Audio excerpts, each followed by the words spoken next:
வேலின் நடுவே தனித்துவான வாசமாயிருக்கிற உமது சுதந்திரமான மந்தையாகிய உம்முடைய ஜனத்தே உமது கோலினால் மே தொருளோம், உமது கோலினால் மே தொருளோம், உமது கோலினால் மே தருளோம், உமது கோலினால் மே தருளோம்.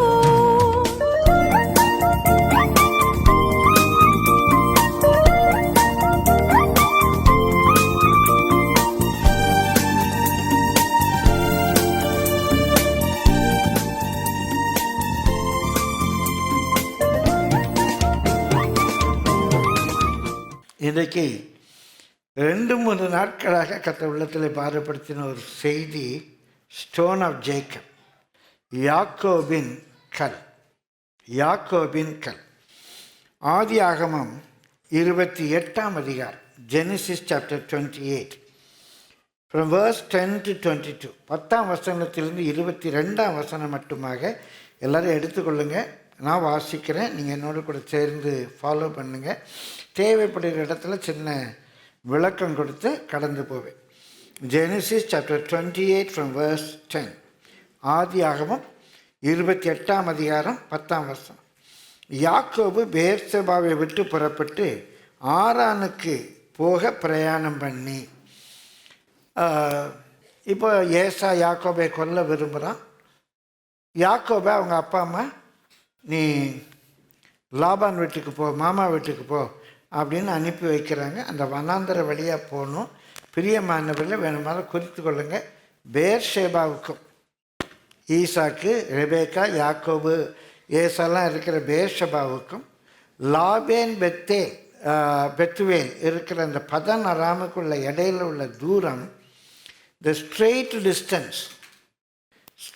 distance 9,000 kilometers, 9,000 plus kilometers. ஏறத்தாழ 4000 ஆண்டுகளுக்கு முன்பாக ஈசாக்கு தான் பையன் யாக்கோபை அங்கே போ அப்படின்னு அனுப்பி வைக்கிறான். அப்போ யாக்கோபுக்கு வயது வேதத்தின்படி 70 வயசு. சின்ன பையன் இல்லை யாக்கோபு. அப்போ யாக்கோபுக்கு 70 வயசு. ஏறத்தாழ 9,000 and odd kilometers straight line. அப்போ சுற்றுப்பாதை, மலை ஏறணும் இறங்கணும், 10,000 கிலோமீட்டருக்கு அதிகமாக அவன் பயணிக்கணும். இடைவிடாமல் ஒரு நாளைக்கு 8-9 மணி நேரம் நடந்தால் நல்ல வேகமாக நடக்கக்கூடியவர். வெறும் நடைப்பயிற்சி வேகம் அல்ல, சாதாரணமாக வேகமாக நடக்கக்கூடியவங்க 30 கிலோமீட்டர் போக முடியும். ஏறத்தாழ அவன் டெய்லி ரெஸ்ட் எடுக்காமல் நடந்தால் அந்த காட்டு பாதையின், அந்த வனாந்தர பாதையின் வழியாக அவன் போய் சேருவதற்கு குறைந்தது 300 நாட்கள், இல்லாவிட்டால் 1 வருடம் ஆகும். வழியில் ஹோட்டல் கிடையாது, வனாந்தரம், பாம்பும் தேளும் உள்ள இடம், கோட்டான் குஞ்சுகள் ஊழையிடுகிற இடம், வலுசற்பம் உள்ள இடம். அந்த பாதை வழியாக போகணும். அனுப்பிட்டார். வேறு வழி இல்லை, ஆண்டவர் பார்த்துக்கணும். விசுவாசத்தோட, ஏன்னா இப்போ அண்ணன் தம்பியை கொண்டுருவான். எப்படியும் பிரியமானவர்களே, பக்கத்து ஊரில் கிட்டத்தட்ட 9,000 கிலோமீட்டர்ஸ் ஸ்ட்ரெயிட் லைன் ஏரியல். பிரியமானவர்களே, ஒரு நாளைக்கு 30 கிலோமீட்டர் நடக்கலாம் மேக்சிமம். 8 மணி நேரம் விடாமல் நடந்தார். ஏதோ சாப்பிட்ற மற்றதெல்லாம் 10-12 மணி நேரம் புறப்பட்டு போகிறான். அப்படி போகும்போது அந்த முதல் நாளை ஓரிடத்தில் வந்து, அந்த இடம் கிட்டத்தட்ட ஒரு 30-40 கிலோமீட்டர், ஓரிடத்தில் வந்து சூரியன் அஸ்தமித்தபடியினால், ஃபஸ்ட் டே அவனுடைய எக்ஸ்பீரியன்ஸ், அப்படியே இருட்டு வர ஆரம்பிச்சிச்சு. பாதை தெரியலை, பாதையே கிடையாது, வனாந்தரம், உள்ளேயும் ஒரு இருட்டு. அம்மா அப்பா விட்டு அண்ணனை விட்டு வந்து 70 வருஷம் ஆகிப்போச்சு. அவங்க இருக்காங்களா செத்தாங்களான்னு கூட ரெபேக்காக்கு தெரியாது. போப்பா, அங்கே போய் தப்பிச்சுக்க போப்பா அப்படின்னு வெட்டி விட்றாங்க. என்ன ஆகும்னு தெரியாது. மாமா ஏற்றுக்குவாரா ஏற்றுக்க மாட்டாரா தெரியாது. மாமா வீட்டில் பொண்ணு இருக்கா பொண்ணு இல்லையா தெரியாது. யாருக்கு கல்யாணம் கட்டி வைப்பாங்க, ஏதோ ஜீவன் தப்ப ஓடி போகிறான். உள்ளேயும் இருட்டு வெளியேயும் இருட்டு. அதுக்கு மேலே அவனால் ப்ரொசீட் பண்ண முடியலை. அதனால் நாங்கள் வாசிக்கிறோம், ஒரு இடத்தில் வந்து சூரியன் அஸ்தமித்தபடியினால் அங்கே ராத்தங்கி அவ்விடத்து கற்களில் ஒன்றை எடுத்து தன் தலையின் கீழ் வைத்து அங்கே நித்திரை செய்யும்படி படுத்து கொண்டான். அங்கே அவன் ஒரு சொப்பனம் கண்டான். இப்போ கூட அருமையான ஒரு சாட்சி சொப்பனத்தை பற்றி கேட்டோம். அங்கே யாக்கோபு ஒரு சொப்பனம் கண்டான். இதோ ஒரு ஏணி பூமியிலே வைக்கப்பட்டிருந்தது, அதன் நுனி வானத்தை எட்டியிருந்தது. பிரியமானவர்களே, வானமும் பூமியும் பிரிக்கப்பட்டிருக்கு. நம்ம பூமிக்குரியவர்கள், நம்ம பரலோகம் போக முடியாது. நம்முடைய நீதியெல்லாம் அழுக்கான கந்த. தேவ தூதர்கள் வானத்துக்குரியவர்கள், அவங்க பூமிக்குரியவர்கள் அல்ல. நம்ம பூமிக்குரியவர்கள், நம்ம வானத்துக்குரியவர்கள் அல்ல. இப்போ இந்த வானத்தையும் பூமியும் கனெக்ட் பண்ணும்படி ஒரு ஏணி வைக்கப்பட்டிருக்கிறது. அந்த ஏணியை பார்க்குறான், அது நுனி வானத்தை எட்டி இருக்கிறது. அதில் தேவ தூதர் ஏறுகிறதும் இறங்குகளுமாய் இருந்தார்கள். என்னது? பரலோகத்தில் உள்ள செய்தியை, ஆசீர்வாதத்தை பூமிக்கு கொண்டு வர்றாங்க. இங்கே உள்ள பரிசுத்தவான்களுடைய ஜெபத்தை, ஏக்கத்தை, வேண்டுதலை, விண்ணப்பத்தை வானத்துக்கு கொண்டு போகிறாங்க. வானத்திலிருந்து பதிலை பூமிக்கு கொண்டு வர்றாங்க. There is a connectivity. ஏணி is the connectivity between the earthly and the heavenly, terrestrial and celestial. பூமிக்கும் வானத்துக்கும் பிரிக்கப்பட்டிருக்கு ஒரு தொடர்பு, ஏணி. பூமியிலேருந்து செய்தி மேலே போகுது. இயேசு நாமத்தில் ஜெபிக்கிறோம், இயேசுக்குள்ளாக நமக்கு பதில் தர்றார். தேவதூதர்கள் ஏறுகிறது இறங்குறதுமா இருக்கிறத அவன் பார்க்குறான். அதற்கு மேலாக கர்த்தர் நின்று, லார்ட் யாவே, இருக்கிறவராகவே இருக்கிறவர், அவர் நின்று, நான் உன் தகப்பனாகிய ஆபிரகாமின் தேவனும் ஈசாக்கின் தேவனும் ஆகிய கர்த்தர். நான் தான் யாவேப்பா. உங்கள் தாத்தா என்னதான் கும்பிட்டார், உங்கள் தாத்தாக்கு எல்லாம் நான் தான். உங்கள் அப்பா ஈசாக்கு, அவனுக்கும் எல்லாம் நான் தான். நீ படுத்திருக்கிற பூமியை உனக்கும் உன் சந்ததிக்கும் தருவேன். உன் சந்ததி பூமியின் தூளை போல் இருக்கும். நீ மேற்கேயும் கிழக்கேயும் வடக்கேயும் தெற்கேயும் பரம்புவாய். உனக்குள்ளும் உன் சந்ததிக்குள்ளும் பூமியின் வம்சங்கள் எல்லாம் ஆசீர்வதிக்கப்படும். நான் உன்னோட இருந்து நீ போகும் இடத்திலெல்லாம் உன்னை காத்து இந்த தேசத்துக்கு உன்னை திரும்பி வர பண்ணுவேன். நான் சொன்னதை செய்யும் அளவும் உன்னை கைவிடுவதில்லை என்ற மேலிருந்து சொல்கிறார். இவன் சொப்பனத்தில் தெரியுது, உன்னை கைவிடுவதில்லை என்றார். உடனே அப்படியே தூக்கம் கலைஞ்சிட்டு, உடனே யாக்கோபு நித்திரை தெளிந்து விழித்த போது, காலையில் அல்ல, தூக்கத்திலே, இரவிலே நித்திரை விழித்த போது, மெய்யாகவே கர்த்தர் இந்த ஸ்தலத்தில் இருக்கிறார், இதை நான் அறியாதிருந்தேன் என்றான். அப்பா, இந்த வனாந்தரத்தில் கூட ஆண்டவர் உண்மையாக இருக்காருப்பா, தேவன் உண்மையாக இருக்கு, இதை அறியாமல் பயந்துட்டு இருந்தானே. இதை நான் அறியாதிருந்தேன் என்றான்.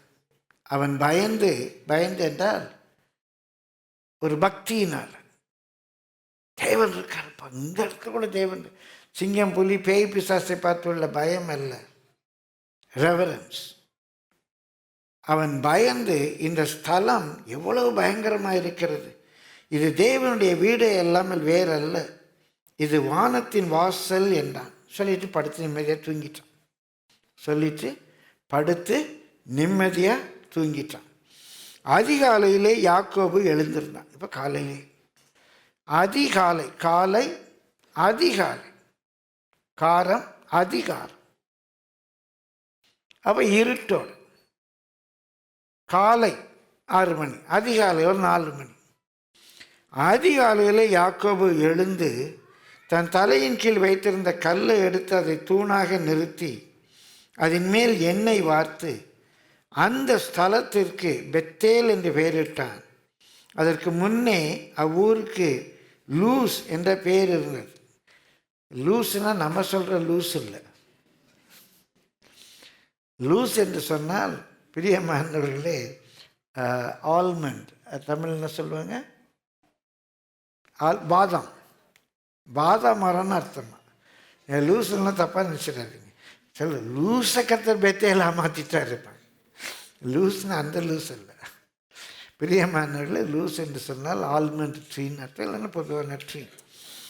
அந்த இடத்துக்கு லூஸ் என்ற பெயர் இருந்தது. அப்பொழுது யாக்கோபு, தேவன் என்னோடு இருந்து நான் போகிற இந்த வழியில் என்னை காப்பாற்றி உண்ண ஆகாரமும் உடுக்க வஸ்திரமும் எனக்கு தந்து. எப்படிங்க அந்த ஒரு வருஷம் என்னத்தை சாப்பிட்டான், எப்படி ட்ரெஸ் பண்ணான், எப்படி அவனுக்கு ட்ரெஸ் கிடச்சிது நமக்கு புரியலை. என்ன என் தகப்பன் வீட்டுக்கு சமாதானத்தோடு திரும்பி வர பண்ணுவாரானால் கர்த்தர் எனக்கு தேவனாயிருப்பார், இந்த யாவே எனக்கு எல்லாமாய் இருப்பார். நான் தூணாக நிறுத்தின அந்த கல் தேவனுக்கு வீடாகும். தேவரீர் எனக்கு தரும் எல்லாவற்றிலும் உமக்கு தசமபாகம் செலுத்துவேன் என்று சொல்லி பொருத்தனை பண்ணி கொண்டான். சரி, இப்போ உங்களுக்கு ஒரு சின்ன தகவலை பகிர்ந்து கொள்ள போகிறேன். ஒருவேளை ஒரு சிலருக்கு 1-2 பேருக்கு இந்த தகவல் தெரிந்திருக்கலாம். இன்றைக்கு ஸ்காட்லாந்து தேசத்தில் காரனேஷன் ஸ்டோன், நீங்கள் போய் என்சைக்ளோபீடியாவில் தேடி கண்டுபிடிக்கலாம். காரனேஷன் ஸ்டோன், முடிசூட்டு கல் அப்படின்னு ஒரு கல் இருக்குது, இன்றைக்கும் இருக்குது ஸ்காட்லாண்டில். இல்லைன்னா அதை ஸ்டோன் ஆஃப் ஸ்கான் அப்படின்னு சொல்லுவாங்க. ஸ்கான்கிற அந்த இடத்தினுடைய பேர் SCONE, ஸ்டோன் ஆஃப் ஸ்கான் அப்படின்னு சொல்லுவாங்க. அந்த கல் ஒரு 26 இன்ச் உயரம், 26 இன்ச், 26 அங்குலம், 2 அடி 4 அங்குலம், 26 அங்குலம்னு சொல்கிறது கிட்டத்தட்ட 66 சென்டிமீட்டர் அந்த கல் இன்றைக்கி இருக்குது. அந்த கல்லுடைய அகலம் 16 இன்ச்சஸ். 16 இன்ச்சஸ்ங்கிறது கிட்டத்தட்ட 42 சென்டிமீட்டர்னு சொல்லலாம். அந்த கல்லுடைய திக்னஸ் 10 இன்ச்சஸ். அந்த கல்லுடைய திக்னஸ் 10 இன்ச்சஸ். அந்த கல் இன்றைக்கி ஒரு 27 சென்டிமீட்டர், ஒரு அடி கொஞ்சம் குறை. அந்த கல்லுடைய வெயிட்டு 152 கிராம், கிலோ, 152 கிலோ இன்றைக்கி இங்கே இருக்குது. அது ஏன் காரனேஷன் ஸ்டோன் அப்படின்னு பேர் வச்சாங்கன்னா, இந்த பிரிட்டன் சொல்கிறது 3 நாடுகள் சேர்ந்தது. உங்களை சொல்றதுக்கு தெரியும், அயர்லாந்து, ஸ்காட்லாந்து, இங்கிலாந்து. சில நேரம் இந்த 3 நாடு ஒன்றாவும் இருக்கும், சில நேரம் 3 நாடும் பிரிஞ்சிக்கும். பிரிட்டிஷ் ஐல்ஸ்ன்னு சொல்லுவாங்க, பிரிட்டிஷ் தீவுகள், இங்கிலாந்து, அயர்லாந்து, ஸ்காட்லாந்து. இந்த நாள் வரைக்கும் இந்த 3 தேசங்களிலேயும் அந்த ராஜாக்கள் முடிசூட்டப்படும் போது, பிரியமானவர்களே, இந்த கல்லுக்கு மேலே ஒரு நாற்காலி போட்டு அந்த நாற்காலில் உட்காந்து தான் முடிசூட்டுவாங்களாம். அதனால தான் அந்த கல்லுக்கு காரனேஷன் ஸ்டோன் அப்படிங்கிற பேர் வந்தது. இன்னொன்று அதுக்கு பேர் ஸ்டோன் ஆஃப் டெஸ்டினி, விதியின் கல், ஸ்டோன் ஆஃப் டெஸ்டினி இன்றைக்கும் இருக்கு. பிரியமானவர்களே, சில வரலாற்று குறிப்பு உங்களோடு கூட பகிர்ந்து கொள்கிறேன். இந்த கல்லை பற்றி அவங்க சொல்கிறாங்க, த stone was delivered to the isles, குறிப்பாக அயர்லாந்துக்கு, பை ஜெரேமியா த ப்ராஃபட். எரேமியா தீர்க்கதரிசி தான் இந்த கல்லை அயர்லாண்டில் கொண்டு கொடுத்தாராம். He brought king ஜெடேக்கியாஸ் daughter டெஃபி. டெஃபிங்கிற சிதேக்கியா, அவர் தான் கடைசியாக சிறைப்பட்டு போன ராஜா, எரேமியாவுடைய காலத்தில் இருந்த ராஜா. அந்த சிதேக்கியாவுடைய மகள் டெஃபியை இவர் அயர்லாந்துக்கு கூட்டிகிட்டு வந்தாராம். வந்து பிரியமானவள் அயர்லாண்டில் இருந்த ஜூடா ஜெரனைட் அப்படிங்கிற ஒரு யூத அரசு வம்ச வழியில் வந்தவனுக்கு டெஃபியை திருமணம் பண்ணி கொடுக்குறார். அப்போ அவர் கொண்டு வந்த அந்த கல் தான் இந்த யாக்கோபுடைய கல் அப்படின்னு சொல்கிறாங்க. அப்போ அவங்க ஹிஸ்ட்ரியில் எப்படி இருக்குன்னா, இட்ஸ் நாட் அ மித், இது ஒரு புராணமோ இதிகாசமும் அல்ல. ஜெரேமியா வந்ததுக்குரிய குறிப்புகள்லாம் அங்கே வரலாற்றில் இருக்குது. இது ஒரு வரலாற்று நிகழ்வு, இது ஒரு வரலாற்று நிகழ்வு அப்படின்னு சொல்கிறாங்க. 13ஆம் நூற்றாண்டு 1296 அந்த நேரத்தில் எட்வர்ட் த ஃபர்ஸ்ட், அந்த பெயர் கேள்விப்பட்டிருப்பீங்க. அவர் இந்த கல்லை அயர்லாண்ட்லேருந்து இங்கிலாந்து கொண்டு வந்துட்டார். இந்த கல்லை கீழே வச்சு அதுக்கு மேலே ஒரு சேர் செய்து அந்த சேரில் உட்கார்ந்தான் அவருக்கு முடிசூட்டு விழா நடந்துச்சான். பிரியமானவர்களே, எனக்கு தெரிஞ்சு குயின் எலிசபெத் பெருநாள் இறந்து பண்ணாங்களே, அந்த ராணி வரைக்கும் அந்த கல் மேலே வச்சு தான் அவங்களுக்கு முடிசூட்டு விழா நடந்திருக்கு.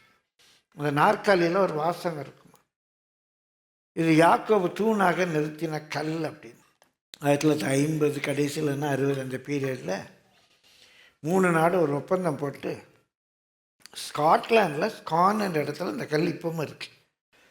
ஸ்காட்லாண்டில் ஸ்கானுங்கிற இடத்துல அந்த கல் இப்பவும் இருக்குது. எந்தெந்த 3 நாட்டில் எப்போ வந்து அங்கே ஒரு முடிசூட்டு விழா வருதோ அப்போ அந்த கல்லை அவங்க கொண்டு போய்க்கலாம், கொண்டு போய்ட்டு திரும்ப ஸ்காட்லாண்டுக்கு அனுப்பிடணும் அப்படின்னு இருக்குது. இது அவங்க சொல்கிறாங்க, இது வந்து ஒரு மித், ஒரு புராண கதையல்ல, கட்டுக்கதையல்ல, இது வரலாறு அப்படின்னு சொல்கிறாங்க. இந்த கல் யாக்கோபுடைய கல் அப்படின்னு நம்புகிறாங்க. இந்த யாக்கோபுடைய கல்லுக்கு நிறைய வரலாற்று குறிப்புகள் உண்டு. பிரியமானவர்கள், நான் சொன்ன உங்களுக்கு இது கூட ஆச்சரியமாக இருக்கும். சங்கீதம் 118 சாம் 118 22, வீடு கட்டுகிறவர்கள் ஆகாது என்று தள்ளின கல்லே, ஆகாது என்று தள்ளின கல்லே மூளைக்கு தலைக்கல் ஆயிற்று. எந்த வீடு கட்டுறவங்க எந்த கல் ஆகாதுன்னு தள்ளினாங்க, அது எந்த இடத்துல மூளைக்கு தலைக்கல் ஆயிற்று. ஏதோ வீடு கட்டுறவங்க ஒரு கல், இந்த கல் பிரயோஜனப்படாது, ரெஃப்யூஸ்ட், இந்த கல்லை வச்செல்லாம் இது ஒன்றுக்கும் உதவாது அப்படின்னு இந்த கல்லை தள்ளுனாங்க. அந்த கல்லே தலைக்கு மூளைக்கல்லாயிற்று அப்படின்னு சங்கீதத்தில் சொல்கிறேன். 118ஆம் சங்கீதத்தில் இருக்கு. அது பின்னால் இயேசுக்காக கோட் பண்ணப்பட்டிருக்கும்.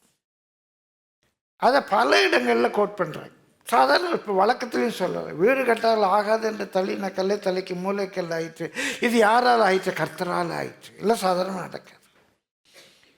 அதுக்கு ஒரு சின்ன யூத வரலாற்று குறிப்பு.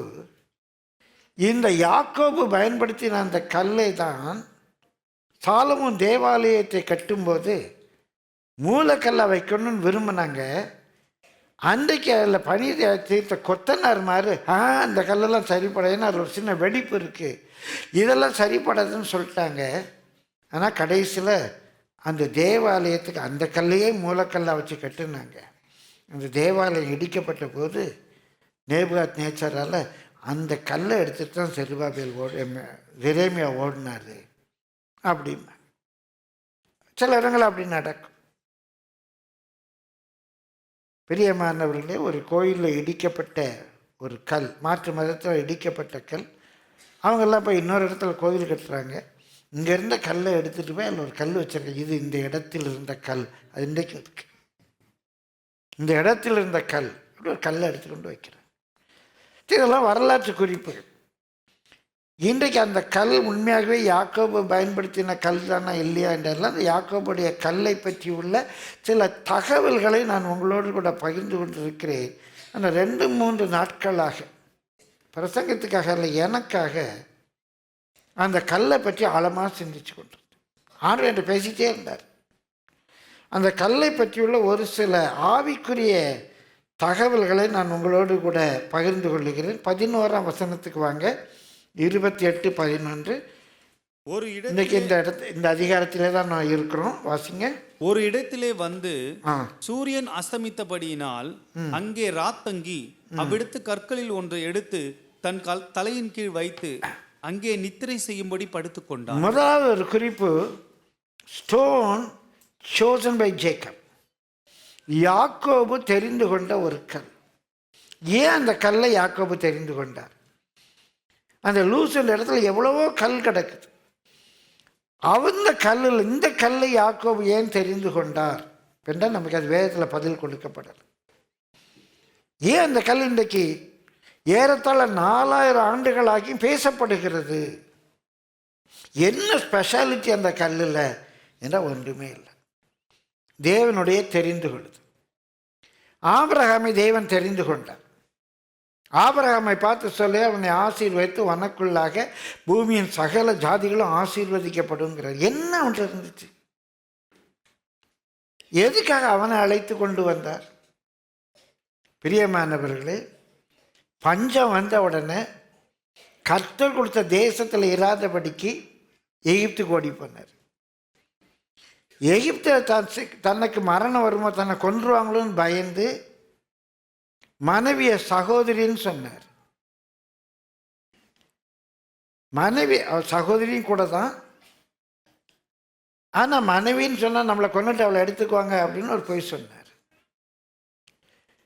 பிள்ளை பெற தாமதிக்கும் போது கர்த்தருடைய வாக்குத்தத்தத்துக்கு செவி கொடாமல் மனைவி பேச்சுக்கு செவி கொடுத்து வேலைக்காரியோட போய் சேர்ந்தார், அடிமை பெண்ணோடு போய் சேர்றார். அன்றைக்குள்ள சட்டத்தின்படி அடிமை பெண்ணுக்கு பிறக்கிற குழந்தை இவருடைய குழந்தை. அடிமை பெண்ணுக்கு பிறக்கிற குழந்தை இவருடைய குழந்தை. ஏதோ குடும்பத்தில் ஒரு பிரச்சனை வருது, உடனே சாராளுடைய பேச்சை கேட்டு அடிமை பெண்ணையும் அன்றைக்குள்ள சட்டப்படி இவருடைய குழந்தை இஸ்மவேல் இவருடைய பையன் அவனையும் வரட்டி விடுறார். ஏங்க ஆபிரகாம், ஆண்டவர் ஆபிரகாம சொல்கிறாரு, உனக்குள்ள பூமியின் சகல ஜாதிகளும் ஆசீர்வதிக்கப்படலாம். உண்மையாகவே ஒரு நாள் ஜெபிச்சேன், ஆண்டவரே ஏனோக்கு உம்மோடு கூட சஞ்சரித்தான், அதை பற்றி ஒரு குறை எழுதப்படலை, மரணத்தை காணாதபடி எடுத்துக்கொள்ளப்பட்டான். நீ சொல்லலாமே இந்த ஏனோக்கு மூலமாக பூமியின் சந்ததியெல்லாம் ரட்சிக்கப்படும், சொல்லலையே. பிரியமானவர்களே, ஆபேல் கர்த்தருக்கு பிரியமான பலி செலுத்தினான். அவன் சாகாமலாம் தான் அவர் காப்பாற்றிருக்கலாம். சர்வ வல்லமுள்ளவர் தானே, அவருக்கு பிரியமான பலி செலுத்தினோம், அவர் காப்பாற்றிருக்க முடியாதா? காப்பாற்றலையே. இந்த ஆபேல் மூலமாக உலகத்தில் உள்ள சகல ஜாதிகளும் ஆசீர்வதிக்கப்படும் சொல்லியிருக்கலாமே, சொல்லலையே. நோவா தன் காலத்தில் இருந்த எல்லாரிலும் அவன் நீதிமான். அவனையும் அவனுடைய வீட்டாரையும் ஆண்டவர் தப்புவித்தார். ஆனால் அவன் நாட்களில் உலகம் முழுவதும் அழிக்கப்பட்டது. ஆபிரகாம் ஏனோ ஆபேலை போல பலி செலுத்தினான் என்றோ, ஏனோக்கை போல தேவனோடு சஞ்சரித்தான் என்றோ, நோவாவை போல நீதிமானாக இருந்தான் என்றோ வாசிக்கவில்லை.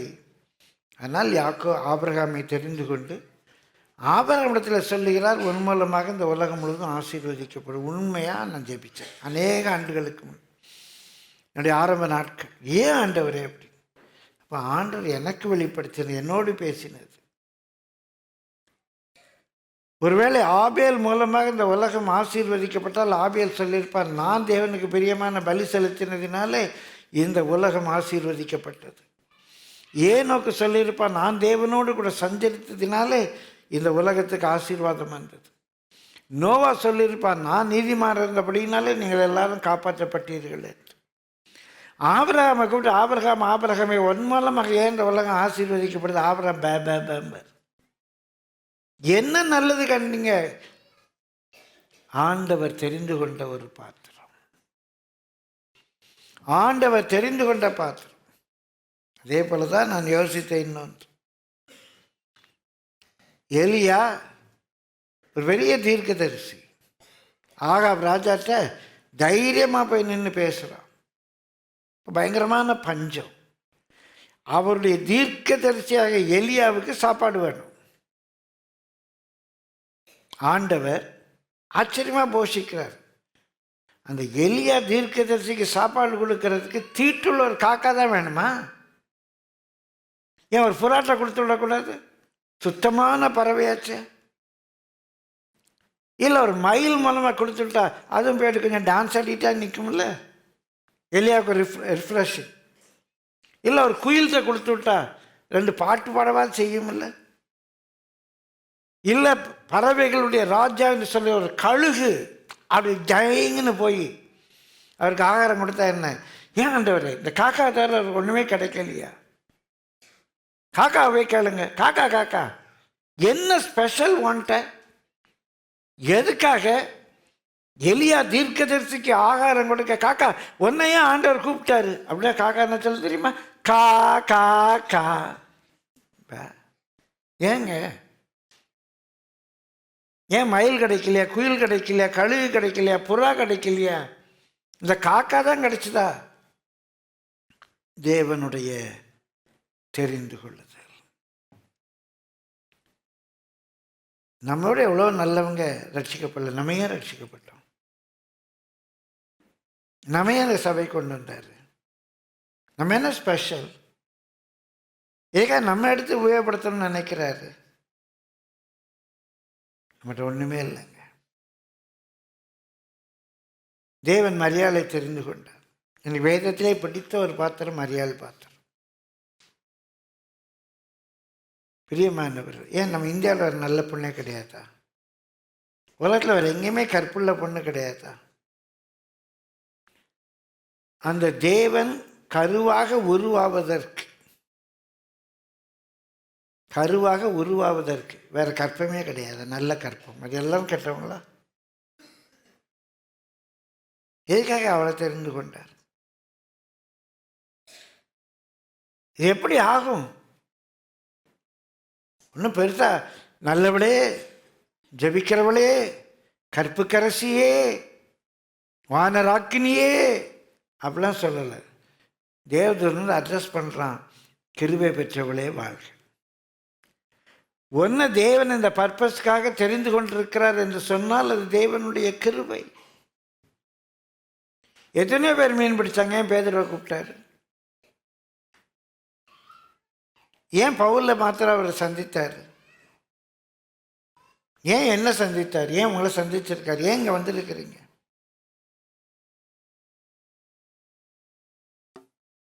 கால்கடுக்க இங்கே நின்று மீடியாவில் கேமராவில் ஒர்க் பண்ணுறீங்களே, ஒரு நல்ல கேமராமேனே கிடையாதா? இல்லை உங்களோட இந்த வேலையை செய்கிறதுக்கு நல்ல பையங்களே வெளியே இல்லையா? நீங்கள் ரொம்ப பக்தி உள்ள பையங்களா? எதுக்காக ஒன்று யூஸ் பண்ணுறாரு? யாரு?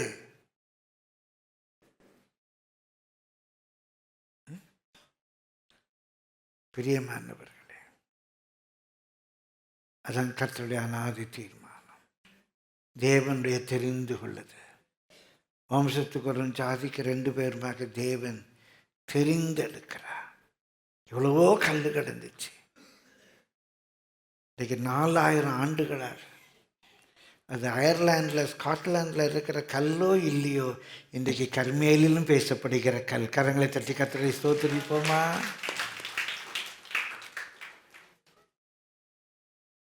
தேவனுடைய தெரிந்து கொள்ளுதல், காட்ஸ் சாய்ஸ்.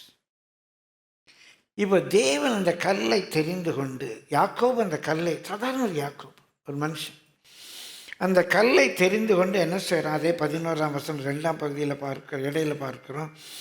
தன் தலையின் கீழ் வைத்து அங்கே நித்திரை செய்யும்படி படுத்து கொண்டான். 2வது, யாக்கோபு பயன்படுத்தின கல். அவர் சாதாரண மனுஷன், ஜீவன் தப்ப ஓடி போயிட்டுருக்கார். தன்னுடைய ஜீவனை காப்பாற்றுறதுக்காக ஓடி போயிட்டுருக்கிறான். அவன் அந்த கல்லை தன்னுடைய ஒரு இளைப்பாறுதலுக்காக பயன்படுத்துகிறான். அவன் தெரிந்து கொண்டது மாத்திரமல்ல, அவன் பயன்படுத்துகிறான். தலைங்களை வச்சு படுத்துக்கிறான். ஏதோ ஒரு வகையில் தேவன் நம்மை தெரிந்து கொண்டு நம்மை பயன்படுத்துகிறார். நம்மை குறித்த அனாதி தீர்மானம் நமக்கு முழுமையாக தெரியாது. எரேமியாட்ட சொல்றாரு, உன் தாயின் கற்பத்திலே உருவாகும் முன்பாகவே நான் உன்னை தெரிந்து கொண்டேன். ஜாதிகளுக்கு தீர்க்கதரிசியாக இருக்கும்படி நான் தெரிந்து கொண்டேன். நம்முடைய சாய்ஸ் அல்ல. அந்த கல் நினச்சிதான் நான் யாக்கோபு என் தலையில் என் மேலே தலை வச்சு படுப்பான்னு நினச்சிதா அந்த கல்? இல்லை அதுக்காக அந்த கல் ஜெபிச்சுதா? யாக்கோபு ஆபிரகாம் ஈசாக்கினுடைய பிள்ளை, அவன் என் தலையில் என் மேலே தலை வச்சு படுக்கணும் அப்படின்னு அந்த கல் ஜெபிச்சுதா? இல்லையே. இந்த சபையில் நம்ம ஆடியோ ஆப்ரேட் பண்ணணும் அப்படின்னு அவர் என்ன ஜெபிச்சார் ஐயமான்னு யோசித்தார் அங்கே வருவோம்னு? உங்கள் தாத்தா நினச்சாரா என் பேரன் வந்தால் அங்கே போய் நிற்கணும் முன்னாலன்னு? நடக்கும் தெரியுமா? நம்ம பிளான் பண்ணதா இது? இல்லையே. something beyond our comprehension. புத்தி கெட்டாத ஒன்று. உலக தோற்றத்துக்கு முன்பாக கிறிஸ்துவுக்குள் அவர் முன்குறித்தபடி கருவுல உருவாக முன்பாக இல்லை இந்த தம்பி கருவுல உருவாக முன்பாக அல்ல, உலக தோற்றத்துக்கு முன்பாக நம்மை குறித்து ஒரு பிளான் வச்சிருக்கார். நம்ம புத்தி கெட்டாது. இந்த கல் யாக்கோபு படுப்பான், யாக்கோபு பயன்படுத்துவான் தெரியுமா? யாக்கோபுக்கு பிரயோஜனமா இருக்குன்னு தெரியுமா? அநேக ஆண்டுகளுக்கு முன்பு இங்கே ஒரு கார்பெண்டர் அப்படிங்கிற தலைப்பில் ஒரு செய்தி கொடுத்தேன். ஒரு சின்ன கற்பனை, ஒரு செய்தியில் ஒரு துணுக்கு சொன்னேன். ஒரு கார்பெண்டர் ஒரு சின்ன ஒரு மாட்டு தொழுவம் அடித்து கொடுத்தான். 4 ரீப்பரை வச்சு அந்த வைக்கோல் போடுறதுக்காக ஒரு தொழுவம் அடித்து கொடுத்தான். அந்த தொழுவத்தில் அவனுடைய பர்பஸ் எல்லாம் மாட்டுக்கு வைக்கோல் போடுறதுக்கு. அந்த தொழுவத்தில் ஒரு பாலகனை கிடத்தினாங்க. அந்த கார்பெண்டர் ஒரு நல்ல போட் செய்தான். ஒரு நாள் பார்க்குறான், ஒரு பிரசங்கியார் அந்த போட்டில் உட்கார்ந்து பிரசங்கம் பண்ணுறார். அவன் வயசாகி போச்சு. ரோமர்கள் ஒரு 2 மரத்தை எடுத்து ஒரு சிலுவை அடித்து கொடுக்குறாங்க. அந்த கார்பெண்டர், அந்த தச்சன் 2 கோர மரத்துண்டை எடுத்து நல்லா ஆணி அடித்து ஒரு சிலுவையாக செஞ்சு கொடுக்குறான். அந்த சிலுவையில் அதே பாலகன் தொங்கினார். நீ செய்கிற ஒரு காரியம், நீ செய்கிற தொழுவம், நீ செய்கிற படகு, நீ செய்த சிலுவை, நீ சாதாரணமாக நினைக்கலாம். நீ எல்லாம் யோசித்து செய்யலை. உலக ரட்சகர் என் தொழுவத்தில் படுப்பார்னு யோசித்தியா? உலக ரட்சகர் என் போட்டில் உட்காந்து பேசுவார்னு யோசித்தியா? உலக ரட்சகர் உலகத்தை மீட்கும்படியாக சிலுவையில் தன்னுடைய இன்னுயிரை தந்தவர் நான் செஞ்ச சிலுவையில் தொங்குவார்னு நினைச்சியா? இல்லையே. இந்த சபை ஊழியத்தில் திருவிருந்து ஆயத்தப்படுத்துகிற ஒரு பணி, எனக்கு வரும்னு அவர் கிறிஸ்தவ மதத்தை ஏற்றுக்கொள்ளாத நிலையில் இருக்கும்போது இப்போ சுந்தரலால் யோசித்திருப்பாரா? கற்பனையில் வந்திருக்குமா அவருக்கு? என்ன ஆண்டவர் பயன்படுத்துவார்? இன்றைக்கு ஏதோ ஒரு வகையில் நீங்கள் ஆண்டவருடைய ஊழியத்திலே பயன்படுங்கள் என்று சொன்னால், பாஸ்டர் உங்களை கூப்பிட்டதினாலே அல்ல, இல்லை உங்களுக்கு பெரிய தாளந்து இருந்ததினாலே அல்ல, எந்த தேவன் உங்களை தெரிந்து கொண்டாரோ அந்த தேவன் உங்களை பயன்படுத்துகிறார். ஏதோ ஒரு காரியத்தில் பயன்படுத்துகிறார். யாக்கோபு, அன்றைக்கு யாக்கோபுக்கு இளைப்பாறுதல் தர அவ்வளவு நெருக்கமான சூழ்நிலை, ஜீவன் தப்ப ஓடிக்கிட்டு இருக்கிறான்.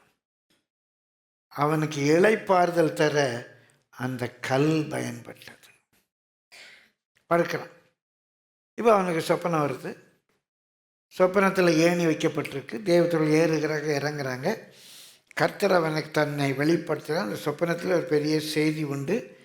கச்சித்தமானால் அந்த செய்தியை பின்னாலே பேசுகிறேன். இப்போ கல்லுக்காக வருவோம். பிரியமானவர்களை வாசியுங்கள். 18வது வசனம். அதிகாலையிலே யாக்கோபு எழுந்து தன் தலையின் கீழ் வைத்திருந்த கல்லை எடுத்து அதை தூணாக நிறுத்தி. மூன்றாவது, இங்க யாக்கோபுக்கு தலை சாய்க்க பயன்பட்டவர்கள். ஒரு முக்கியமான தேவ செய்தி உங்களுக்கு சொல்ல போறேன். அந்த கல்லு லூசுங்கிற இடத்துல இன்னைக்கு மற்ற லூசுங்களோடு கூட கீழே கிடந்துச்சு. கீழே தரையோட தரையாக கிடந்துச்சு. அந்த கல்லை எடுத்து ஏதோ அவனுக்கு அன்றைக்கு இளைப்பாறுதல் தரக்கு அந்த ஒரு ராத்திரி அவன் தலை வச்சு படுத்தான். மூன்றாவது, அந்த கல் அப்படியே போட்டு அந்த கல் மற்ற கல்லோட கல்லாக போயிருக்கும். மூன்றாவது ஒரு முக்கியமான காரியம் அங்கே நடக்குது. அதிகாலையில் எழுந்து அந்த கல்லை நிமித்தி தூணாக நிறுத்துகிறான்.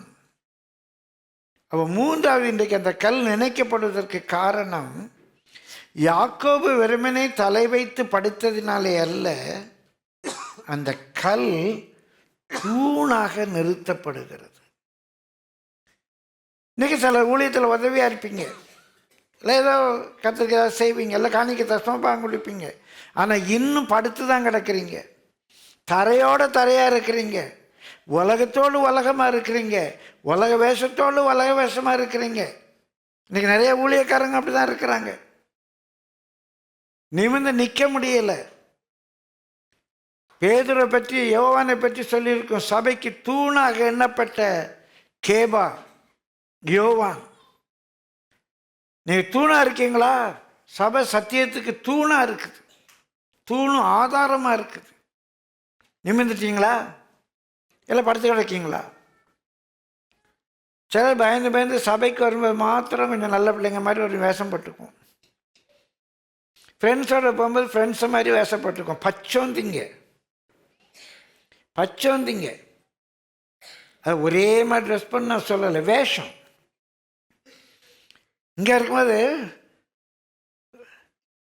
கோயிலில் இருக்கும்போது அவங்களாம் பார்த்தா ஏஞ்சல்ஸ் மாதிரி இருக்கும். அங்கே ஃப்ரெண்ட்ஸோட போகும்போது இந்த பிள்ளைங்களை பார்க்கணும். சைத்தான் கூட்டம். நம்மகிட்ட தான் சைத்தானே படிக்கணும் மாதிரி இருக்குது. எனக்கு கூட இவ்வளோ தெரியாத ஒன்று வந்து படிச்சுக்கிறேன்ப்பா அப்படின்னு பிசாசு சாத்தானே சொல்லுவான் போல இருக்கு. இல்லை பிரியமானவரை, எழும்பிடணும். அவர் நம்மை தூணாக நிறுத்தணும். அவர் தெரிந்து கொண்டார், பயன்படுத்தினார், தூணாக நிறுத்தினார். அந்த கல்லை எப்படி அவர் தூணாக நிறுத்தியிருப்பார் நான் யோசித்து பார்த்தேன். குழி தோன்றார். என்ன ஆயுதம் வச்சிருந்தாரு தெரியல. காற்றடித்தாலும் மழை பெய்தாலும் பிரியமான அந்த தூண் நிற்கணுமே. நல்லா குழி தோன்றாரு. குழி தோண்டி ஆழமாக தோண்டி அந்த குழிக்குள்ள அந்த கல்லை வைத்து எப்படி தோன்ற என்ன வச்சிருந்தார் ஆயுதம் தெரியல. கையை வச்சே தோண்டியிருப்பாரா? நான் யோசித்து பார்த்தேன். அந்த குழியை தோண்டும்போது கையெல்லாம் கிழிச்சிருக்கும், ரத்தம் வந்திருக்கும். ஆனால் அவருடைய ஒரே ஒரு நோக்கம், இந்த கல் இனி படுத்து கிடக்கூடாது, இந்த கல் நிமிர்ந்து நிற்கணும். குழி தோன்றார் அந்த வண்ணாந்திரத்தில், வேர்வெல்லாம் உள்ள கொட்டுது. குழி தோண்டின பிறகு இந்த கல்லை உள்ள அந்த குழிக்குள்ளே வைத்து அங்கே இருந்த சின்ன சின்ன கல் மண்ணெல்லாம் போட்டு இடித்து மிதித்து அந்த கல் விழுந்துடக்கூடாது, அந்த கல் விழுந்துடக்கூடாது, அந்த கல்லை நிறுத்துகிறார். பிரியமானவர்களே, இயேசு பயன்படுத்தின மாத்திரம் போதாது. கல்வாரி சிலுவையில் கிழிக்கப்பட்ட அவருக்குள்ளாக, அந்த உபதேசத்துக்குள்ளாக, அந்த சத்தியத்துக்குள்ளாக நார் நாராக கிழிக்கப்பட்டு அவர் நமக்காக இரத்தம் சிந்தி இந்த ரட்சிப்பை கொடுத்தார். இந்த சிலுவை கெட்டு பொருளுக்கு பைத்தியமாக தோன்றுது. தன்னைத்தானே ரட்சிக்க முடியல, இவன் எப்படி நம்மளை ரட்சிப்பா? பைத்தியமாக இருக்கு. சிலுவை பற்றிய உபதேசம் உலகத்தாருக்கு பைத்தியமாக இருக்குது. பிரியமானவர்களே, யூதருக்கு, பக்தி உள்ளவர்களுக்கு இடர்தலாக இருக்கு. ஆமாம், இவர் தேவ மனுஷன்தான், தேவ மனுஷன்தான், நிறைய அடையாள அற்புதம்லாம் செய்தார். ஆனால் ஒரு தேவ மனுஷனுக்கு எப்படி இப்படி பாடு வரும்? தேவன் ஏன் இவரை காப்பாற்றலை? இவர் தப்பு இல்லைன்னா தேவன் காப்பாற்றிருக்கலாமே. அங்கே இடர்றாங்க. உலக ஞானிகளுக்கு பைத்தியமாக இருக்கு. அவரே அவர் காப்பாற்ற முடியல, அவர் எப்படியா நம்மளை காப்பாற்றுவார்? யூதர்கள், தேவ பக்தி உள்ளவர்கள் யோசிக்கிறாங்க, இது இவர் எப்படி நம்ம தேவனை ஏற்றுக்கொள்ள முடியும்? தேவன் இப்படி, இவர் உண்மையாகவே நல்லவராக இருந்தால் தேவன் கைவிடுவாரா? என்ன தப்பு பண்ணாருன்னு தெரியலையே. இடர்றாங்க. ஆனால் அந்த சிலுவை தான் நமக்கு ரட்சிப்பாக இருக்குது. கரங்களை தட்டி கர்த்தரை ஸ்தோத்திரிப்போமா. ரட்சிக்கப்படுகிற நமக்கோ இந்த சிலுவை தான் தேவ பலனாக இருக்கிறது, தேவ பலனாக இருக்குது. பிரியமானவர்களே, இன்றைக்கு அநேக இடத்துல ஒரு தவறான எண்ணம் இருக்குது, அநேக சபைகளில் இருக்குது. அதில் சிலர் கொள்ளைக்காரங்களாக இருப்பாங்க, பணம் பிடுங்கிகளாக இருப்பாங்க. என்ன சொல்கிறாங்க, இப்படிலாம் நம்ம ப்ரோக்ராம் வச்சா தான் யூத் அட்ராக்ட் பண்ண முடியும், இப்படியெல்லாம் நம்ம செய்தால் தான் நிறைய பேர் வருவாங்க. ஆள் சேர்க்கணும், ஏன்ட்ட டெக்னிக் கேளுங்க, நான் சொல்லித்தரேன். பிந்தி வரும்போது ஏன் பிந்தி வரேன்னு கேட்கக்கூடாது, கோயிலுக்கு வரலன்னா ஏன் வரலன்னு கேட்கக்கூடாது. ஆராதனை 1 ஹவரில் நான் முடிக்க தெரியணும். யாரால் செய்ய முடியுமானா என்னால் செய்ய முடியும். ஒரு 20 நிமிஷம் ஜிங்ஜாங் ஜிங்ஜாங் ஓஷி, நல்லா லைட் எஃபெக்ட், சவுண்ட் எஃபெக்ட்லாம் கொடுத்து ஒரு 20 நிமிஷம். அப்புறம் அறிவிப்புகள், தொடக்க ஜபம், இந்த ஜபம், பிறந்தநாள் ஜபம், அது இது ஒரு 10 நிமிஷம், 20 நிமிஷம். முடிவு ஜபம் என்னது, பிரசங்கம் நச்சுன்னு ஒரு 20 நிமிஷம். 1 ஹவரில் அனுப்பிட்டா எல்லாம் சந்தோஷமாக வருவாங்க. அப்போ அவங்களுக்கு ஏற்ற மாதிரி நம்ம நல்லா ட்ரெஸ்லாம் பண்ணிருங்க. போனால் இந்த இவங்கெல்லாம் என்ன பெரிய பாஸ்டமாக அப்படி இருக்காங்க, முன்னால் இருக்கவங்கலாம் அப்படி மொழி மாதிரி இருக்காங்க, அங்கே போனால் நம்மகிட்டையும் எல்லாத்தையும் கழட்டி விட்டுருவாங்க, அவங்களே பார்க்க பரிதமாக இருக்காங்க, அப்படி இருக்கக்கூடாது. நல்லா அப்படி ஷோவாக இருக்கும். அது மாத்திரமல்ல,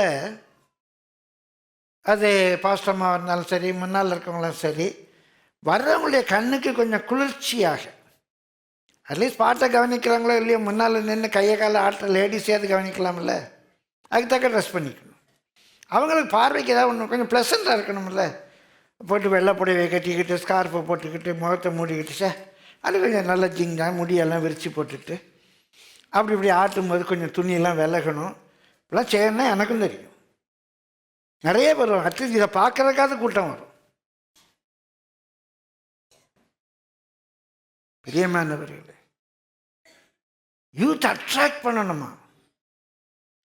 பாவிகள் ஜனங்களை பிரியப்படுத்தணுமா? பிடுங்கிகள் இப்படியெல்லாம் நம்ம கூட்டம் சேர்க்க முடியாது. அந்த சபை யூத்துக்கு ரொம்ப ஏற்ற சபை தான். பிள்ளைங்க அங்கே போகிறாங்களாம். சரி, அவங்க வயசான பிறகு எங்கே போவாங்க? யூத்தாக இருக்கும்போது அங்கே போயிட்டாங்க. வயசான பிறகு அப்போ கிழவர்களுக்கு ஏற்ற ஒரு சபைக்கு போவாங்களோ? இது யூத்துக்கு ஏற்ற சபை, இது குழந்தைகளுக்கு ஏற்ற சபை, இது வயசானவங்களுக்கு ஏற்ற சபை, இது குறி மேடை. என்னங்க வேடிக்கையாக இருக்குது. அங்கே போனால் குறி சொல்லுவாங்க, அங்கே போனால் டான்ஸ் ஆடுவாங்க. இதுக்கு பேசாமல் நம்ம டான்ஸ் கச்சேரிக்கே போயிட்டு போகலாமே. யூத்துக்குன்னு ஒரு சபை இருக்கா? அந்த யூத் வயசான பிறகு எங்கே போகிறான்? வயசான பிறகு எந்த சபைக்கு போகிறான்? அந்த சபை யூத்துக்குரிய சபை தானே. அவனுக்கு வயசாகிடுச்சுன்னா லால்கில் போயிடுவானோ அவன்? அவன் வயசே ஆகாதோ? ஏங்க மாயை மாயை மாயை, எல்லாம் மாயைங்க. இப்படி யாரையும் அட்ராக்ட் பண்ண முடியாது. அதெல்லாம் ஆட்களை சேர்க்கறதுக்கும் பணம் பிடுங்கிறதுக்கு தான். ஒரே ஒரு வகையில் மாத்திரம்தான் நம்ம அட்ராக்ட் பண்ண முடியும். மனுஷகுமாரன் உயர்த்தப்படும் போது அநேகரை தன் பக்கமாக இழுத்துக்கொள்வார். கரங்களை தட்டி கர்த்தரை ஸ்தோத்திரிப்போமா. சிலுவையை உயர்த்தினா அநேகர் வருவாங்கங்க. இந்த வேஷம் போட்டு கூட்டம் கூட்டுறதில்ல. எல்லா இடத்துலையும் கூட்டம் கூடும். கிரிக்கெட் ஸ்டேடியத்தில் கூட்டம் கூடலையா? பெரியம்மா சபரிமலையில் கூட்டம் கூடலையா? பெரியபாளையத்தில் கூட்டம் கூடாதா? மெக்காவில் கூட்டம் கூடாதா? எருசலேமில் கூட்டம் கூடாதா? ஆனால் நீங்கள் தூணாக மாற வேண்டும் என்றால் சிலுவை உன்னை இழுக்க வேண்டும். சிலுவை எனக்கு முன்னே, உலகம் எனக்கு பின்னே. Cross before me, world behind me. அப்பதான் நீ தூணா நிற்க முடியும். அந்த குழியில் பிளக்கப்பட்ட அந்த கண்மலையில் rock of ages cleft for me. Rock of ages cleft for me. இன்றைக்கும் சொல்கிறாங்க அந்த கல்லில் ஒரு பிளவு இருக்கு. அது உண்மையாக இருக்கு. அது அந்த வரலாற்று குறிப்புக்குள்ளே போகலாம். ஆனால் பேசுகிறாங்களே அந்த கல்லில் ஒரு பிளவு இருக்கு. பிரியமானவர்கள், அந்த பிளவுண்ட கண்மலை தான் என்னை தூணாக நிற்க பண்ணும். அந்த குழிக்குள்ள, அந்த கல்வாரி அன்புக்குள்ள, அந்த கல்வாரி ஸ்நேகத்துக்குள்ள நான் புதைக்கப்பட்டேன்னா மழை வந்தாலும் அசையாது, காற்றடித்தாலும் அசையாது. ரசனமா ரதீனமா. இதெல்லாம் வாலிபருக்குரிய சபை. நீ ஓடணுன்னா வயசான பிறங்கன்னு அவங்களே வரைச்சி விட்ருவாங்க. ஒன்று எங்கேயா போடா, நீ வயசாகிடுச்சு, ஒன்று வச்சு எதுவும் பிரயோஜனம் இல்லை போடா அப்படின்னு வரைச்சி விட்டுருவாங்க. வயசான பிறங்க அவனுக்கு இடம் கிடையாது. ஆனால் இந்த அன்பில் மாற்றப்பட்டா பிரியமானதான் மனவாட்டி சொல்கிறா, வெள்ளங்கள் பெருகினாலும் இந்த நேசத்தை அவிக்க முடியாது. அக்கினி, எந்த வெள்ளங்களும் இந்த அக்கினி தளல அவிக்காது. எனக்குள்ள பற்றி எரிகிற அந்த அன்பின் அக்கினி என்ன கஷ்டம் வரட்டும் மாற. அப்போ தூணா நிற்கணும். சும்மா விழுந்து கிடக்கூடாது. ஆண்டவர் தெரிந்தெடுத்தார், ஏதோ தலை வச்சு படுத்தார், பயன்படுத்தினார். அப்படி இல்லை, தூணாக நிறுத்தப்பட்டது. பிரியமான வாசனை தூணாக நிறுத்திட்டு 4வது அந்த கல்லில் ஹல்லேலூயா எண்ணெய் வார்க்கிறான். இன்றைக்கி சில மத தொழுகை முறையில் ஒரு கல்லை நட்டி எண்ணெய் வார்க்கிற பழக்கம் இதிலிருந்து வந்தது என்று சொல்லுகிறார். அவன் அதை கும்பிடுறதுக்காக எண்ணெய் வார்க்கலை, அடையாளத்துக்காக எண்ணெய் வார்க்கிறான். அங்கே நிறைய கல் கிடக்கு, நிறைய கல் கிடக்கு, விழுந்து கிடக்குது. இந்த ஒரே ஒரு கல், சாதாரண கல் தான், கொஞ்சம் பிளவுண்ட கல்லுன்னு சொல்கிறாங்க. அந்த கல்லில் மட்டும்தான் எண்ணெய் ஊற்றப்பட்டிருக்கு. தாவீதுடைய பிரதர்ஸ்லாம் நிற்கிறாங்க, தாவீது மேலே மாத்திரம் எண்ணெய் ஊற்றப்பட்டிருக்குது. ஆரோனுடைய சிரசின் மேல் ஊற்றப்பட்டு அவன் தாடியில் வடிந்து வஸ்திரத்தில் இறங்குது. அவ்வளோ எண்ணெய் தலையில் ஊற்றப்பட்டு தாடியில் வடிந்து வஸ்திர தொங்கல் மட்டுமா ஊற்றுறாங்க. பிரியமானவர்களே, அவிக்கிற சுருக்கமாக சொல்லிட்டு போகிறேன். நம்ம ஆவி, ஆத்மா, சரீரம். தலை ஆவியை குறிக்கி, ஆவியில் அபிஷேகம். முகம், அகத்தின் அழகு முகத்தில் தெரியும். நம்ம ஆத்மாவை குறிக்கி, தாடியில் வடியுது. வஸ்திரம் சரீரத்தை குறிக்குது. அந்த அபிஷேகம் வெறுமனே நம்ம ஆவியை டச் பண்ணால் போதாது, அந்த அபிஷேகம் என் தாட் ப்ராசஸை டச் பண்ணணும். ஆவியின் சிந்தை எனக்கு வரணும். அந்த அபிஷேகம் என் சரீரத்தை டச் பண்ணணும். அந்த கல் எண்ணெய் வார்க்கப்பட்ட கல். பிரியமான அந்த கல் அபிஷேகம் பண்ணப்பட்ட கல். வெறுமனே கர்த்தர் தெரிந்து கொண்ட கல்லாக இருந்தால் மாத்திரம் போதாது. வெறுமனே யாக்கோபு பயன்படுத்தின கல்லாக இருந்தால் மாத்திரம் போதாது. யாக்கோபு தூணாக நிறுத்தின கல்லாக இருந்தால் மாத்திரம் போதாது. நீ அபிஷேகம் பண்ணப்பட்டவனாக இருக்க வேண்டும். வெறுமனே பரிசுத்தாவியை பற்றி அந்நிய பாஷை பேசுகிற அபிஷேகம் அல்ல. இதோ சீயோனில் என் தாசனை அபிஷேகம் பண்ணினேன். என்னது? தேவ சித்தம், என்னை குறித்த தீர்மானம். கர்த்தர் என் தலையை எண்ணெயால் அபிஷேகம் பண்ணுகிறார். என் பாத்திரம் நிரம்பி வழிகிறது.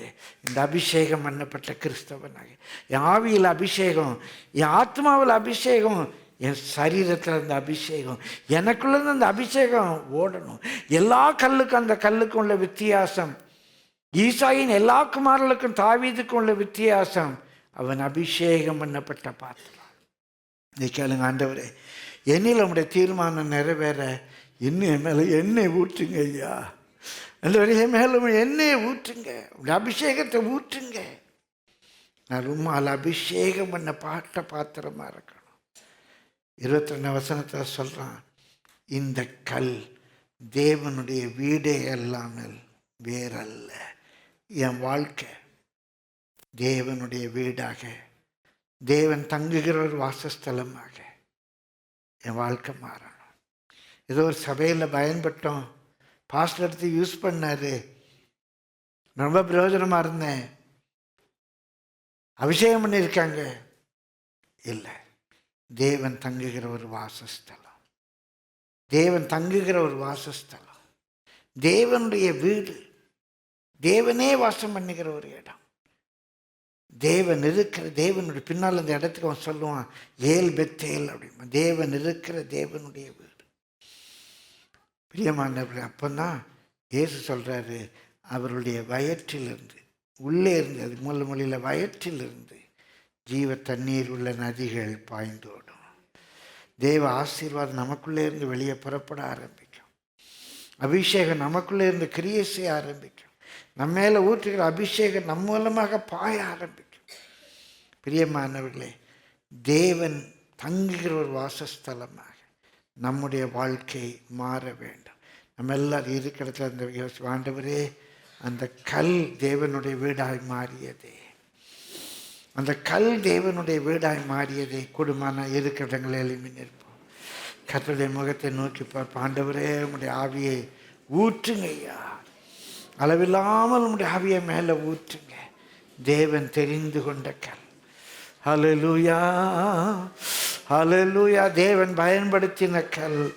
ஏதோ ஒரு தலை வச்சு படுத்தாங்க, ஏதோ ஒரு ஊழியத்தில் பயன்படுத்துகிறாங்க. போதாது, போதாது, போதாது.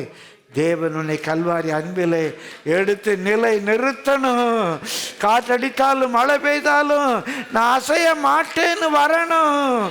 ஊரபானமா நல்ல வாய் தந்து ஜெபிங்க, ஜெபிங்க. ஹல்லேலூயா, ஹல்லேலூயா. தேவன் நிறுத்தின கல் மாத்திரம் அல்ல, தேவன் அபிஷேகம் பண்ணின கல். ஹல்லேலூயா, பானமரவா. எண்ணெய் ஊற்றும் ஆண்டவரே, என் மேலே உங்க எண்ணெயை ஊற்றும். ஹல்லேலூயா. நல்ல வாய் திறந்து ஸ்தோத்திரிங்க, நல்ல பாஷைகளை பேசுங்க. எண்ணெய் ஊற்றும் ஆண்டவரே. அக்கினி அபிஷேகம் தாரும், அக்கினி அபிஷேகம் தாரும். ஊரபானமரவாலபா. வாலிப பிள்ளைங்க பயன்பட்டால் போதாது. ஊரா சனகரபதீன மக்கரபாலபா.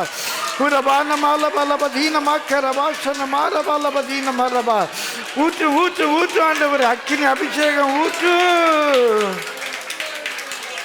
அக்கினி அபிஷேகம் ஊற்றுங்க ஆண்டவரே.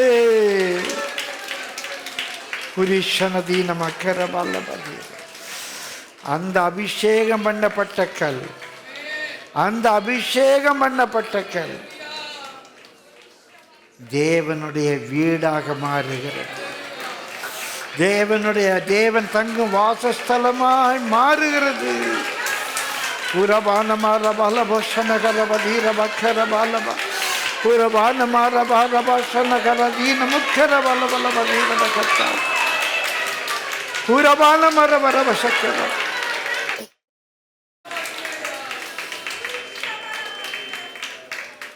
அந்த கல் தான் சாலமோன் கட்டின தேவாலயத்தில் மூலக்கல் இருந்துச்சா எனக்கு தெரியாது.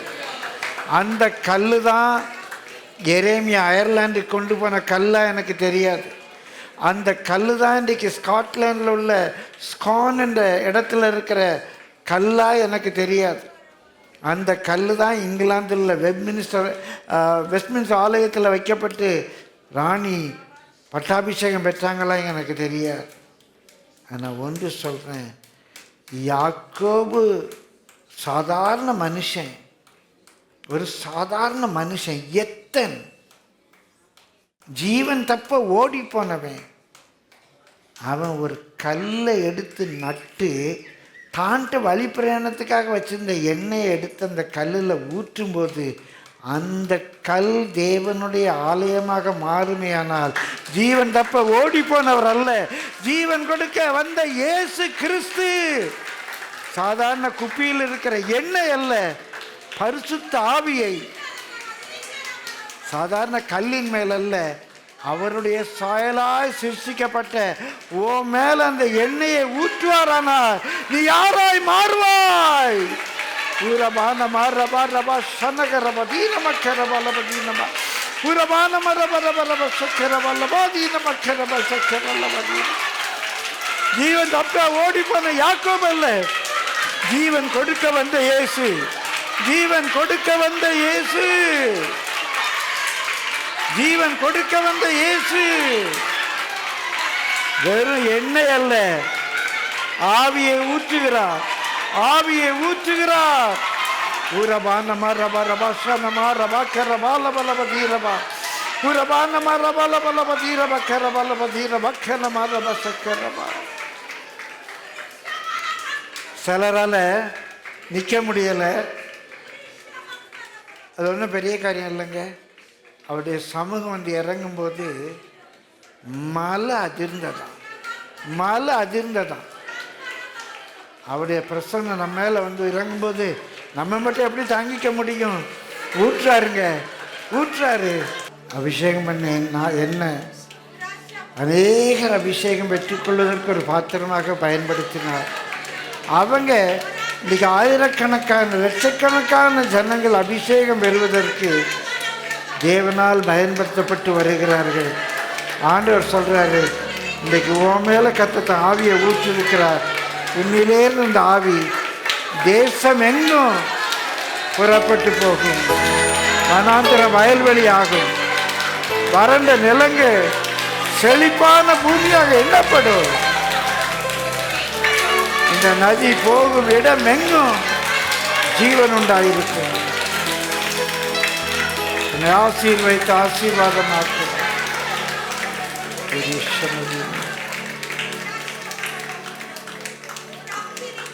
நம்ம ஜெபம் பண்ணுவோம்.